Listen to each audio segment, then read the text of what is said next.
اللہ اللہ اللہ اللہ اللہ اللہ اللہ والصلاة والسلام على سيد المرسلين وعلى آله وأصحابه أجمعين. أما بعد، ومن تكن منكم أمة يدعون إلى الخير ويأمرون بالمعروف وينهون عن المنكر وأولئك هم المفلحون. صدق الله مولانا العظيم. دیکھو اللہ کا بہت بڑا احسان کرم ہے. اب ہم سبھی اللہ کے فضل و کرم سے اللہ کے راستے میں، بس اللہ کے راستے میں یہ نکلنا اللہ کا حضور پاک صلی اللہ علیہ وسلم نے حضرت علی رضی اللہ تعالیٰ عنہ کو فرمایا تھا، یا علی لَئِن يَهْدِيَ اللَّهُ بِكَ رَجُلًا خَيْرٌ لَكَ مِنْ حُمُرِ النَّعَمِ. کہا تھا علی، اگر آپ کے ذریعے سے اللہ نے ایک آدمی کو ہدایت دی، یعنی پوری زندگی کی دعوت و تبلیغ میں اللہ نے اگر ایک آدمی کو ہدایت دے دی، وہ سیدھے راستے پر آ گیا، تو روایت میں اللہ کے رسول نے فرمایا حضرت علی عرب کے اندر جو بڑی بڑی سرخ اٹھنیاں ہیں جس کی قیمت بہت زیادہ ہے، اس سے زیادہ ثواب اللہ کو عطا کرے گا. اور ایک روایت میں خیر من الدنیا وما فیہا، ایک آدمی کو ہدایت مل گئی، سمجھو کہ دنیا اور دنیا کی تمام چیزوں سے بہتر اللہ نے ہم کو دولت دے دی. تو ہم اس وقت سب لوگ اللہ کے راستے میں، کتنے دن باقی ہے آپ کے؟ 1 مہینہ باقی ہے. تو اب 1 مہینہ باقی جو ہے نا، اس میں ہم کو کیا کرنا، اور چھوٹی سی گائیڈنس میں آپ کو دوں. اور یہ گائیڈنس میں نہیں دے رہا ہوں، میں جب نظام الدین مرکز پر تھا 1992 میں، جب میں نظام الدین مرکز پر تھا، تو آپ نے نام تو سنا ہوگا، ہمارے بڑے بزرگوں نے تو اور بھی سنا ہوگا، حضرت مولانا عمر پالن پوری کا. حضرت مولانا عمر پالن پوری نور اللہ برکاتہ. تو مجھے جو حکم ملا تھا وہ یہ تھا کہ آپ کو مولانا عمر پالن پوری کے کمرے میں رہنا ہے اور 3 دن رہنا ہے. اور میری بھی وہ جوانی 1992 کی، اور مطلب جی نہیں چاہتا تھا کہ وہاں پر میں رہوں، مولانا کے کمرے میں رہوں. ہم کو یہ شوق تھا ذرا باہر جائے، گھومے پھرے، کھائے پیے، اور مولانا کے کمرے میں رہنا، پابند بن کے رہنا. لیکن آج تک میں خوشی محسوس کرتا ہوں کہ وہ کمرہ واقعتاً کمرہ نہیں تھا، وہ جنت کا مکان تھا جو حضرت مولانا عمر پالن پوری رحمۃ اللہ علیہ کا جو مکان تھا، جو نظام الدین مرکز میں جو کمرہ تھا. ایک بات انہوں نے جو کہی نا، وہ بڑے فتح کی بات کہی. کہا کہ یہ ہم لوگ اللہ کے راستے میں نکلے ہیں، ہم لوگ اللہ کے راستے میں نکلے ہیں، ہم کو جان سے بھی پریشانی آتی ہے، مال سے بھی پریشانی آتی ہے، گھر سے بھی دوری ہوتی ہے.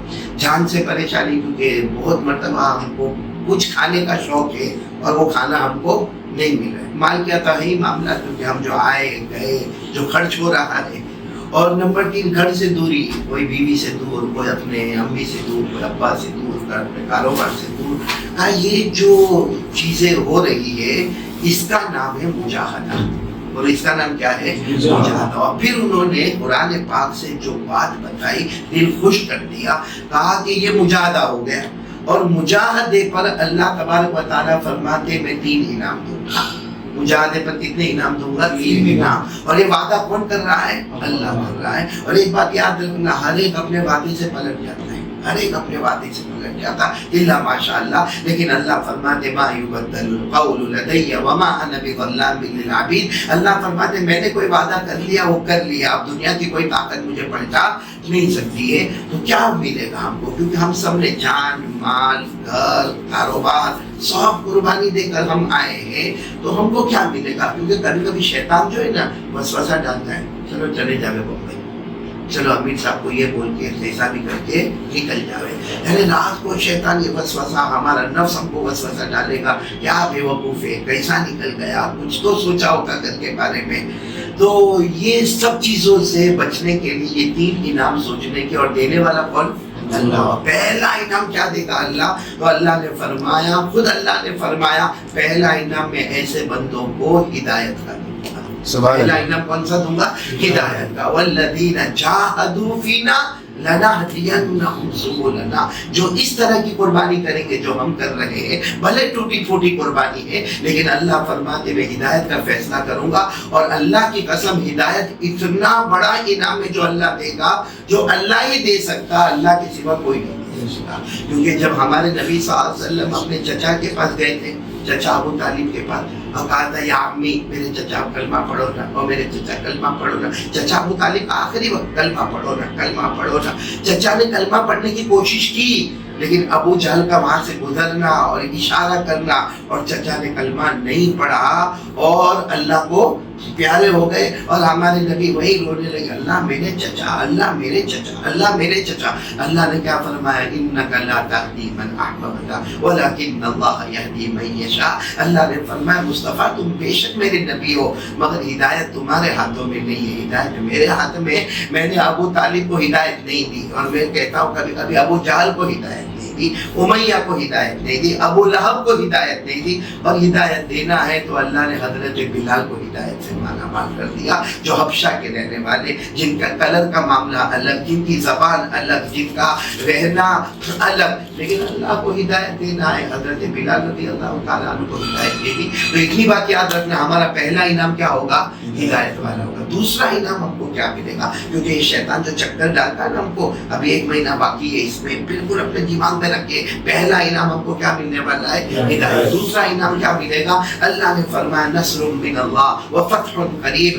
بس اللہ کی مدد آنے والی ہے اور کامیابی ہمارے قدم کو چومے گی، اور اللہ کی مدد آنے والی ہے، کامیابی ہمارے قدم کو چومے گی. بعض علماء نے کہا اس کا مطلب ہے ایک بار اللہ کے راستے سے اپنے گھر میں جائے گا، خود محسوس کرے گا، 3 چیزیں محسوس کرے گا: دنیا بھی تیرے قدموں میں، آخرت بھی تیرے قدموں میں، اور چین سکون کی زندگی. لیکن بڑے بڑے علماء نے فرمایا نصر من اللہ، اللہ کی مدد آئے گی، وفتح قریب، کامیابی قدم چومے گی. کا مطلب ہے کہ جب ہمارا آخری وقت آئے گا، آخری وقت آئے گا، ہم چاہیں گے یا نہ چاہیں گے، اللہ ہمیں موت کے وقت کلمہ نصیب کرے. یہ نصر من اللہ، اللہ کی مدد آئے گی، وفتح قریب، اور کامیابی قدم چومے گی. کیونکہ کبھی کبھی خیال ہوتا ہے یہ دوسرا انعام جو ہے نا، اللہ کی مدد آئے گی اور کامیابی قدم چومے گی، یہ تو غیروں کو بھی ملتا ہے. غیروں کو بھی اللہ کی مدد آ رہی ہے، کامیابی ان کے قدم چوم رہی ہے، اچھا کھانا پینا، گاڑی موٹر، یہ تو سب کو ملتا. جو دعوت تبلیغ میں نہیں لگا اس کو بھی ملتا. تو علماء نے بہترین تفسیر کی کہ اس کا اصل مطلب جو ہمارے آقا صلی اللہ علیہ وسلم نے فرمایا موت کے وقت کلمہ کا نصیب ہونا. تو پہلا انعام ہدایت جو اللہ کے سوا کوئی نہیں دے سکتا. نمبر 2 موت کے وقت کلمہ، وہ بھی اللہ کے سوا کوئی نہیں دے سکتا. بھائی موت کے وقت آدمی میں بولنے کی طاقت ہی نہیں ہوتی ہے. ہاں جو قومے میں چلا گیا، آپ نے ہاسپٹل میں دیکھا ہوگا، ہم نے دیکھا، بولنے کی طاقت نہیں ہوتی. اور جو بے نمازی ہوتا ہے نا، بے نمازی، اس کے بارے میں لکھا ہے کہ موت کے وقت اس کو اتنی پیاس لگتی، اتنی پیاس لگتی کہ اگر پورا سمندر بھی اس کو پانی کا پلا دیا جائے اس کی پیاس نہیں بجھے گی، مگر طاقت نہیں ہے کہ کسی سے 1 گلاس بھی پانی مانگ سکے. سوچو ایسے کڑاکے کے عالم میں اللہ ہم کو جب کلمہ نصیب کرے گا تو کیا عالم ہوگا. اور تیسرا انعام اللہ نے فرمایا وہ بھی اللہ کے سوا کوئی نہیں دے سکتا. هل ادلكم على تجارة تنجيكم من عذاب أليم تؤمنون بالله ورسوله وتجاهدون في سبيل الله بأموالكم وأنفسكم. اللہ تبارک و تعالیٰ فرماتے میرا بندہ یہ تو نے جو محنت کی، ہم تو کہتے ہیں ٹوٹی پھوٹی محنت، جان کی، مال کی، گھر کی، کاروبار کی، دکان کی، ٹوٹی پھوٹی محنت، لیکن اللہ فرماتے میرا وعدہ ہے جہنم تو دور کی بات، جہنم کا دھواں بھی تیرے قریب آنے دے. تو یہ 3 انعامات قرآن کی روشنی میں، جو زبان میری ہے ورنہ اصل بات تو حضرت مولانا عمر پالن پوری نور اللہ مرکزہ کی ہے، اور انہوں نے اس کے اوپر جو شرح کی ہے اتنے اچھے انداز میں آگے بتایا ہے. ابھی وقت نہیں، چونکہ ہم کو بھی جانا ہے آگے، آپ کو بھی مصروفیت ہے، تو بس اتنا ہے کہ 3 انعام ہمیشہ جب شیطان، یعنی مولانا عمر پالن پوری وہاں سب لوگوں کو کہتے تھے جب شیطان تم کو مرکز میں دھوکے میں ڈالے یا اللہ کے راستے میں گھر جانا ہے، بیوی کا کیا ہوگا، میرے بچہ یاد آتا ہے، نواسی یاد آتی ہے، پوتی یاد آتی ہے، اللہ ایک طرف یہ ہے اور ایک طرف تیرے 3 انعام ہے. ایک ہدایت والا انعام ہے، ایک موت کے وقت کلمے والا انعام ہے، ایک جہنم سے، یعنی جہنم تو دور کی بات، جہنم کا دھواں بھی قریب نہیں آئے گا. اللہ یہ انعام کو میں آگے رکھوں. دیکھتے بات ایک عقل والا آدمی ہوگا، وہ 3 انعام کو آگے رکھے گا اور خوب دل لگا کر محنت کرے گا، خوب دل، اور دل لگا کر محنت تو آپ لوگ کرتے ہو ماشاء اللہ، لیکن یہ محنت اصل کب دیکھی جائے گی؟ جب آپ واپس قوم میں جاؤ گے. قوم میں جانے کے بعد اگر ہماری فجر کی نماز جاتی ہے یا ہمارے تکبیر اولیٰ فوت ہوتی ہے یا روزانہ فجر میں ہم دوسری رکعت میں پہنچتے ہیں، یہ جو ہم نے وقت لگایا وہ کامیاب نہیں ہوئے، ہم اس میں کامیاب نہیں ہوئے. کیونکہ یہ زندگی تو ہماری ہے اللہ کے راستے میں، مگر اس کے بعد فجر کی نماز پڑھنے کے بعد اگر کسی کو ظہر کی نماز کی توفیق ہوئے، سمجھنا چاہیے کہ فجر کی نماز اللہ نے قبول کر لی۔ ابھی ہم نے ظہر پڑھی، عصر کی اگر توفیق ہو گئی، سمجھو کہ اللہ نے ظہر کی نماز قبول کر لی۔ تو ہمارا 4 مہینہ اگر وہاں جانے کے بعد ہماری زندگی میں انقلاب، وہاں کی ایک محنت، ایک فکر، تو سمجھو یہ 4 مہینہ اللہ نے اپنے دربار میں قبول کر لیا، اور یہ دنیا اور دنیا وما فیہا سے بہتر مل گیا۔ اللہ ہم کو عمل کی توفیق عطا فرمائے۔